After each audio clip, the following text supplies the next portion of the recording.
sampai sekarang saya lihat di jurnal belum menghilangkan tumor, tapi mengurangi nyeri ya.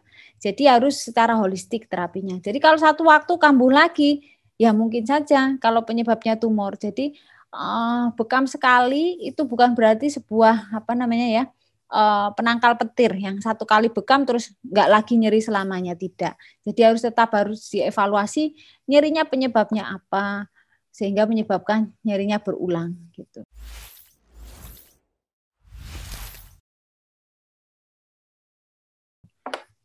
Kemudian ini karena ketidakpuasan pengobatan yang ada ya, karena banyak faktor yang mempengaruhi nyeri, termasuk nyeri punggung bawah, maka hadirlah pengobatan tradisional karena ketidakpuasan dengan pengobatan yang ada dan adanya efek samping obat-obatan yang diberikan dalam jangka waktu lama ke pasien. Sehingga WHO pun membolehkan adanya pengobatan tradisional ini dengan slogan kesehatan untuk semua. Nah, bekam ini salah satu terapi tradisional. Terapi memang sangat banyak, salah satunya bekam. Di tangan profesional, bekam ini akan aman. Nah, salah satu cara untuk membentuk tangan profesional adalah seperti pelatihan-pelatihan yang diadakan PBI. Seperti ini bagus. Kemudian ini terapi bekam. Terapi bekam untuk nyeri punggung bawah. Nama lainnya adalah al-hijamah atau ada yang menyebutkan pakai H. Al-hijamah ada lagi. Indonesia canduk kop atau cantuk, kemudian ada cupping terapi ini bahasa Inggris, ada cupping method bahasa Inggris, ada ini bagualinfa, nggak tahu saya bacanya ya, ini orang Cina nulisnya seperti ini. Kemudian ada ventosa, ada dari Prancis dan lain-lain ya. Ini banyak penyebutan yang berbeda tapi mengacu pada hal yang sama. Nah, sekarang bekam terapi COP ini diaplikasikan pada kulit sehingga menyebabkan kongesi lokal melalui tekanan negatif. Bisa tekanan negatif ini melalui panas atau vakum. Kalau kita lihat ini sejarahnya ya, sejarahnya dari Cina, kemudian Mesir, Yunani kuno, Eropa, Amerika, Inggris. Ini adalah gambaran bahwa bekam sudah dilakukan selain di berbagai negara ya, juga di ini bukti-bukti dari luar negeri, ini di Mesir, kemudian ini di Yunani, ini kop gelas dari Timur Tengah, ini dokter Muslim melakukan bekam, ini pakai. Nah, ini sejarah bekam juga, ini di Museum Inggris ya, ini masih disimpan. Ini sakrifikator, ini 13 Lancet, ini tahun 1878, abad 17, jadi sudah lama sekali bekam. Kemudian ini di dunia, baik timur, barat, utara, selatan, ini hampir semua rata memakai bekam. Kalau kita lihat atlet selebritis ini juga banyak yang memakai bekam. Ini gambar-gambar saya ambil dari internet. Ini bekam itu sederhana, mudah digunakan, efek samping minimal dan aman jika berada di tangan profesional. Jadi tahu titiknya, tahu efek samping, tahu desinfeksi dan lain-lain, itu bisa aman. Nah, ini berbagai macam alat-alat bekam, bisa dari plastik, dari porselen, dari dari berbagai hal ya. Bisa tanduk hewan. Nah, ini cara memberi tarikan ini juga bisa elektrik, bisa mekanik. Ini efek sampingnya. Efek samping tuh kalau kita kebanyakan bekam itu bisa nyeri semua seluruh tubuh ya. Maksudnya titiknya terlalu banyak, ngambilnya terlalu banyak. Kadang kita merasa enak dibekam sehingga nambah titiknya. Saya sendiri pernah bekam, sakit semua badan saya 3 hari 3 malam karena hampir semua titik saya minta. Saya sendiri yang minta. Efek sampingnya memang benar sesuai jurnal. Ini bisa nyeri semua. Jadi sebaiknya memang pada titik-titik tertentu dan dalam jumlah tertentu. Jadi ada dosis yang pas. Kemudian ada anemia defisiensi, ini hati-hati. Jadi kalau pada orang yang vertigo, ketika vertigonya diakibatkan oleh anemia, maka ketika dibekam bukannya vertigo akan hilang, tapi justru malah menyebabkan vertigonya bertambah berat karena anemianya bertambah berat. Maka dari itu perlu tahu kapan pasien anemia, kapan tidak. Mungkin nanti kapan-kapan kita ketemu lagi ya, karena waktunya pendek dan pembahasannya nggak bisa merata ke seluruh tubuh. Nah ini bisa juga karena robekannya juga warna hitam setelah bekam, kemudian ada rasa kesemutan setelah bekam itu juga bisa terjadi. Kemudian ini jenis bekam ala negara Cina ya. Ada flashing ini pakai api ini, seperti film-film kungfu ini banyak. Nah ini jenis bekamnya bisa ada yang moving cupping application, jadi digerakkan seperti itu. Kemudian ini bekam itu ada bekam basah, kombinasi bekam seluncur ini ala-ala luar negeri saya rangkum jadi satu.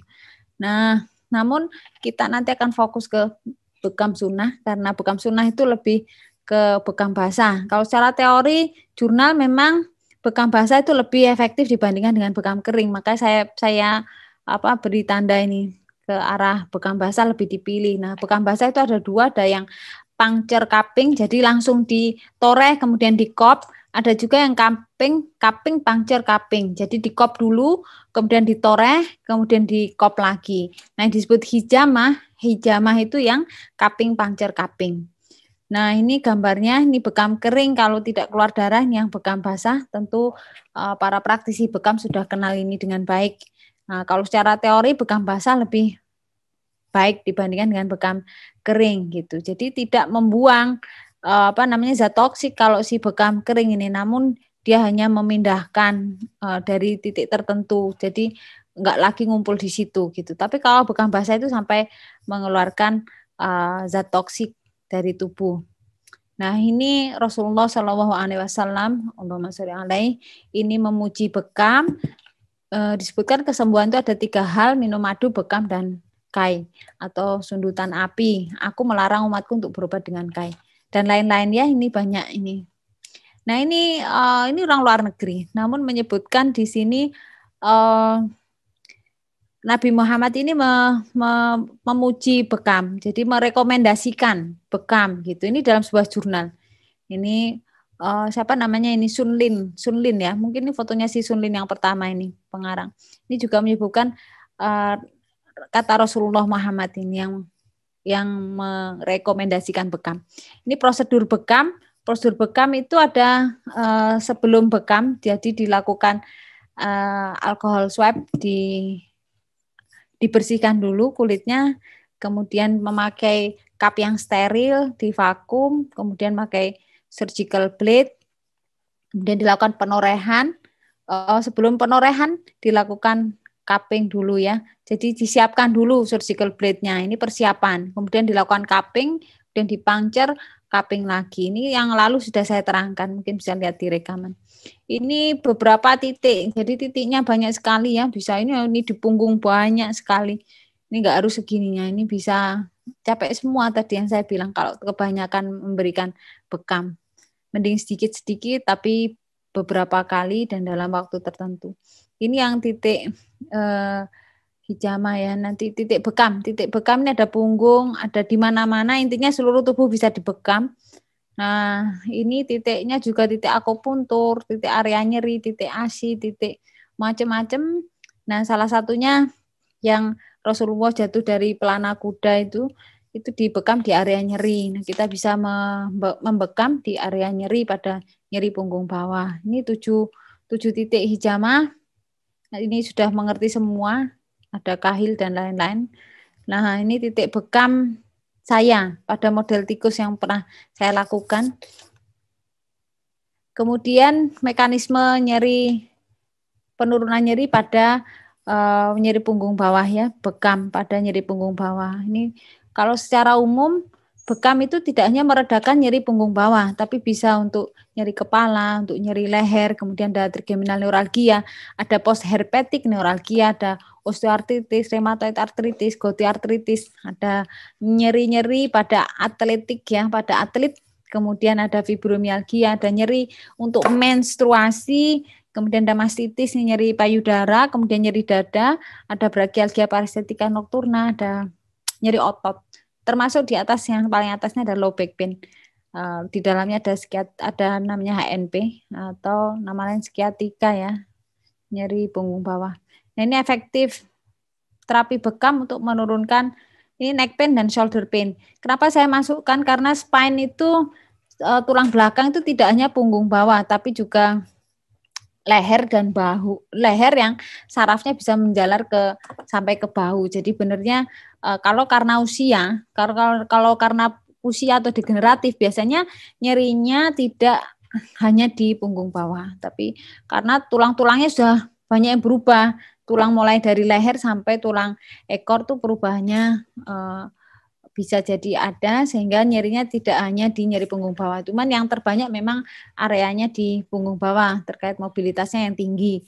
Nah, ini adalah rangkuman dari jurnal-jurnal tentang pemakaian bekam untuk nyeri-nyeri, termasuk yang saya kotak ini nyeri punggung bawah. Ini yang kotak ini fokus nyeri punggung bawah. Yang lain ini ada nyeri kanker, ada neuralgia trigeminal yang saya centang ini hasilnya efektif baik. Nah, yang tidak berhasil itu yang pada herpes. Ini yang saya kasih tanda merah sisi kanan. Yang bagus lagi brachialgia parestetika nocturna, itu hasilnya baik. Nah, untuk skiatika atau nyeri punggung bawah itu dilakukan 3 kali pembekaman. Pada penelitian yang saya rangkum ini 3 kali, intervalnya adalah antar sesi itu 15 hari, jadi 2 minggu. Jadi jangan, kalau saran saya membekamnya jangan seminggu sekali, mungkin 2 minggu itu lebih aman, titiknya jangan terlalu banyak, mungkin lebih baik istiqomah ya, continue daripada banyak sekali gitu. Kemudian titik yang dipakai pada penelitian adalah titik di cervical 7, torakal 1, bilateral L45, kemudian ada di vertebra L5E1, kemudian di panggul, paha belakang, lutut, otot betis. Mungkin nanti satu waktu kita bisa belajar anatomi ya, mana servikal, mana torakal supaya lebih detail. Nah, ini hasilnya nyeri turun sebanyak 67%. Nah, ini artinya enggak 100% ya. Tidak mengherankan karena obat dan lain-lain pun masih sampai saat ini nyeri punggung bawah itu masih belum memuaskan terapinya. Kemudian ini bekam meski telah sering digunakan untuk mengobati nyeri kronik, namun masih misterius dan belum jelas mekanisme penurunan nyerinya sehingga masih perlu dibuktikan dengan studi terkontrol yang berbasis bukti. Kemudian ini adalah judul saya waktu S3, penelitian tentang tikus yang dibuat menjadi nyeri neuropatik. Itu model untuk nyeri punggung bawah karena saraf yang saya buat nyeri itu adalah saraf skiatik. Saraf skiatik yang menyebabkan skiatika atau nyeri punggung bawah ya. Kemudian ini hasilnya signifikan semua, baik di reseptor opioid mu, P2X3, GABA A, kemudian glutamat ya, GLT1, PNR1, ini semua menunjukkan bahwa bekam efektif untuk menurunkan nyeri punggung bawah. Nah, ini bekam basah menurunkan nyeri itu karena mampu mengembalikan homeostasis tubuh. Nah, bekam itu bisa menstimulasi, awalnya menstimulasi kulit, tapi efeknya sistemik meskipun stimulusnya lokal. Jadi diduga mekanisme penurunan nyerinya adalah melalui neuroimunohematologi dan psikologis, yaitu stimulasi sistem saraf perifer, pengaktifan sistem imun, peningkatan sirkulasi darah, penurunan stres oksidatif, stimulasi reseptor nyeri sehingga terjadi penutupan gerbang nyeri, dan stimulasi serabut mekanosensitif sehingga terjadi penurunan nyeri. Nah, ini kenapa stimulus dari lokal, dari kulit, namun efeknya sistemik itu ternyata dijelaskan oleh buku ya, ada buku bahwa nyeri itu merupakan kulit merupakan organ neuroendokrin terbesar tubuh. Jadi stimulusnya di kulit, tapi efeknya bisa sampai mempengaruhi di sistem saraf pusat sampean. Jadi bisa mempengaruhi berbagai jalur atau pathway. Kemudian ini bekam menurunkan nyeri pada nyeri punggung bawah, termasuk di dalamnya ya. Ini ada 3 sistem neurologis. Yang pertama adalah sistem analgesia di otak dan medula spinalis, termasuk di area substansia abu-abu, periaquaduktal, periventrikuler, nucleus rafemagnus, nucleus reticularis perigigantoselularis. Kemudian juga mempengaruhi sistem opiat otak, termasuk di dalamnya endorfin dan enkefalin. Kemudian ada mempengaruhi inhibisi transmisi nyeri melalui sinyal sensoris taktil secara simultan. Nah, ini berkontribusi terhadap penurunan nyeri. Hipotesis lain yang masuk akal untuk menerangkan penurunan nyeri akibat bekam adalah bahwa bekam basah itu mirip akupuntur. Stimulusnya dari kulit. Jadi menstimulasi berbagai bagian tubuh termasuk neurotransmitter, substansi endogen seperti opioid dan mengaktifasi sifos di dalam sistem saraf pusat. Nah, kemudian ada lagi teori yang menerangkan bekam basah efektif untuk menurunkan nyeri sehingga efektif sebagai terapi alternatif nyeri. Kemudian stres oksidatif ini juga menerangkan tentang penurunan nyeri. Stres oksidatif ini kita lihat bekam basah itu membuang oksidan dan menurunkan stres oksidatif. Studi lain menyebutkan bahwa aktivasi nosiseptif berkontribusi pada nyeri kronik. Bekam basah menurunkan nyeri melalui efek antinosiseptif dengan meningkatkan ekspresi beta endorfin. Ini teori bekam basah menurunkan nyeri, ini teori dari Cina, teori dari Hijama, Hong, dan Gao. Kalau kita fokus ke Hijama itu tekanan negatif akan menyebabkan kulit terangkat, meningkatkan filtrasi kapiler, retensi cairan, dilusi zat kimia, mediator inflamasi, dan nosiseptif, kemudian menurunkan nyeri. Kemudian itu pada cupping yang pertama. Pada puncture akan meningkatkan imunitas, yaitu innate maupun acquired immunity, kemudian membuka sawar kulit, dan pada cupping yang kedua, toksin akan keluar. Kemudian berikutnya adalah tekanan negatif atau daya hisap ini diaplikasikan pada permukaan kulit, maka kulit menjadi terangkat dan seterusnya ya, sampai terjadi penurunan nyeri ini pada bekam kering. Ini gambaran bekam kering yang kemudian ditoreh jadi bekam basah ya. Ini mekanisme bekam basah. Ini juga sudah saya terangkan di pertemuan yang sebelumnya. Nah, ini hijamah pada sciatica pain, pada nyeri punggung bawah. Nyeri punggung bawah ini salah satunya penyebabnya adalah HNP, hernia nukleus pulposus. Kejadiannya 4-7%, cuma sedikit. Yang lain-lain penyebabnya seperti yang saya sebutkan, diagnosis banding seperti tumor, kemudian faktor intrinsik dari spine dan faktor sistemik, kemudian dari revert atau penjalaran nyeri dari organ yang lain, itu bisa menyebabkan nyeri. Nah, pada HNP itu dilakukan penelitian, titiknya adalah di C7, T2, E5, S1 vertebrae, kemudian antar sesi diberikan 15 hari, dilakukan 3 kali, kemudian cupping-nya itu 4 ya, pada hip joint, pada back, kemudian pada paha, pada knee itu lutut, kemudian pada calf muscle. Nah, semua itu diaplikasikan 3 kali. Nah, ternyata hasilnya terjadi penurunan 67%. Disebutkan keterangannya bahwa penurunan nyeri tersebut memang ada, tapi belum jelas kenapa. Kemungkinan menurut si pembuatnya ini karena gel yang menekan akar saraf itu sudah mulai berkurang, sehingga tidak terjadi penurunan, tidak terjadi penekanan pada akar saraf. Nah, ini mekanisme nyeri bekam dalam menurunkan nyeri itu bisa mempengaruhi pain gate teori. Pain gate ya mempengaruhi gerbang nyeri, kemudian diffuse noxious inhibitory control, kemudian juga reflex zone teori, juga mempengaruhi nitric oxide, mempengaruhi aktivasi imun, kemudian detoksifikasi darah. Selama ini kita tahu hanya detoksifikasi darah. Ini teorinya banyak, ini abu-abu, ini teori-teori lain selain detoksifikasi darah. Jadi ini pengaruhnya, ini saya rangkum kembali, ini sama seperti yang tadi. Nah, nanti kapan kita hendaknya waspada merujuk ke spesialis. Kalau kita menemukan tanda bahaya, yang pertama adalah trauma. Trauma itu kecelakaan ya. Biasanya pada mereka lebih dari 50 tahun, tapi tidak menutup kemungkinan pada usia yang muda. Ini kebanyakan. Kemudian ada unexplained weight loss, jadi tidak terjelaskan. Penurunan berat badan yang terus-menerus yang tidak terjelaskan. Takutnya kanker atau tumor. Kemudian ada gangguan neurologis, jadi misalnya ada kelemahan pada tungkai, kemudian ada kelemahan kesemutan pada tungkai, kemudian ada gangguan-gangguan neurologi yang lain. Faktor usia lebih dari 50 tahun ini perlu kita waspadai.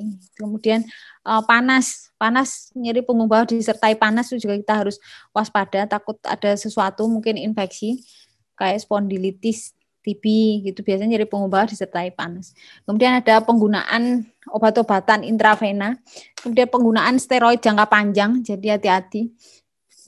Biasanya pasien pengen cepat enak, beli di apotek steroid itu obat dewa ya, jadi minum rasanya segar, bertenaga kembali, tapi sebenarnya jangka panjang itu bisa membuat keropos tulang ya, osteoporosis, kemudian imunosupresi.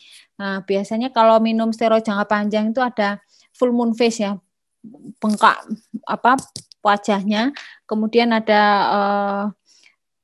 ini ditakutkan akan terjadi osteoporosis. Kemudian ada lagi riwayat kanker. Kalau ada kanker di tempat lain, hati-hati, kanker itu bisa jalan-jalan, namanya metastasis. Salah satu metastasisnya adalah di punggung bawah. Nah, ini juga dipengaruhi nyeri punggung bawah selain red flag tanda bahaya, juga dipengaruhi oleh faktor psikologi seperti stres, depresi atau ansietas.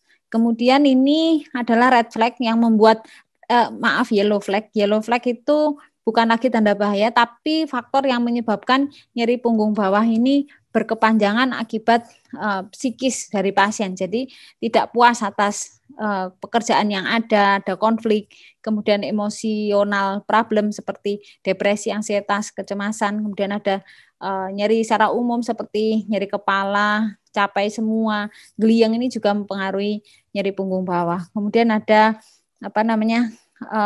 little hope for improvement, itu maksudnya harapan sembuh merasa tipis, nolongso gitu ya. Itu bisa menyebabkan nyeri punggung bawah menjadi tambah panjang.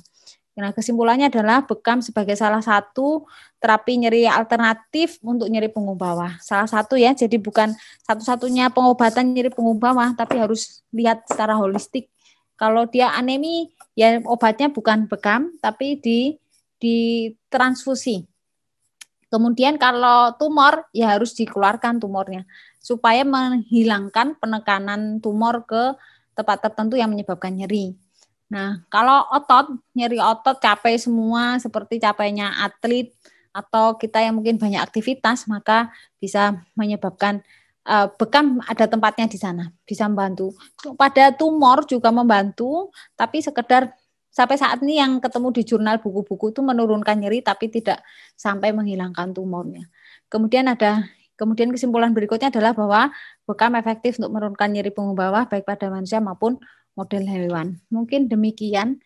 Ini saya sudah molor 6 menit. Saya mohon maaf, mohon izin tidak ada sesi tanya jawab, gak apa-apa nggih Ustaz. Mungkin demikian. Terima kasih. Semoga bermanfaat. Assalamualaikum warahmatullahi wabarakatuh.